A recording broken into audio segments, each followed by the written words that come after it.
Hi, my name is Beck, and in this session I want to talk to you about navigating through failure.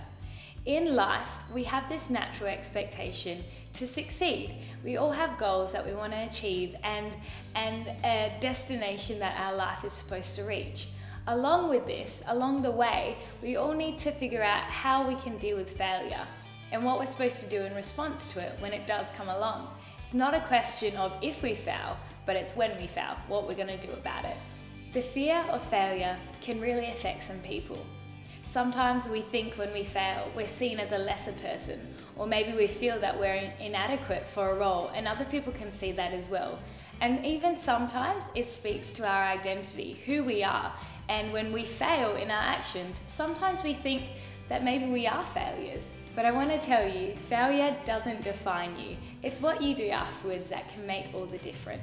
I work in a sphere where my actions and my decisions can impact a lot of people, and so I carry that weight.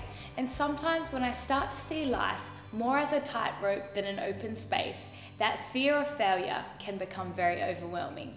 And so I want to share with you some thoughts that have helped me navigate through decision making and facing the fear of failure. So firstly, a thought that I briefly mentioned earlier was to accept that failure will occur, but it's what we do afterwards that counts the most.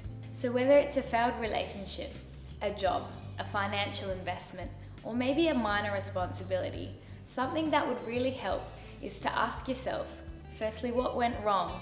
And secondly, what is it in my power to do to make sure that this doesn't happen again? For some of us, this might mean growing in character traits. For others, we might need to gain wisdom on a particular area of our life. And for some others, maybe it's as simple as setting an alarm clock to make sure you get to those commitments on time. Whatever it is, don't be afraid to analyze the situation and to really see what's going on beneath the surface. My second thought is to learn how to forgive ourselves once we've failed. For some reason, sometimes we find it harder to forgive ourselves rather than someone else who has wronged us. So how do we know if we've truly forgiven ourselves?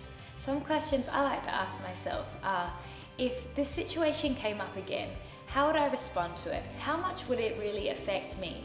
Would I think of myself as a lesser person? Would it affect who I think I am? Would I feel that I'm inadequate for that role or for that task? Or would I find myself focusing on my failure over and over again until I can't think of anything else? How much would it affect me? A healthy way to move past failure is to accept that I have failed. It is now in the past, and I'm moving forward with a greater understanding gained through that situation. So I encourage you, make your failures count by asking yourself these tough questions and gaining the valuable wisdom that can only be found in failure.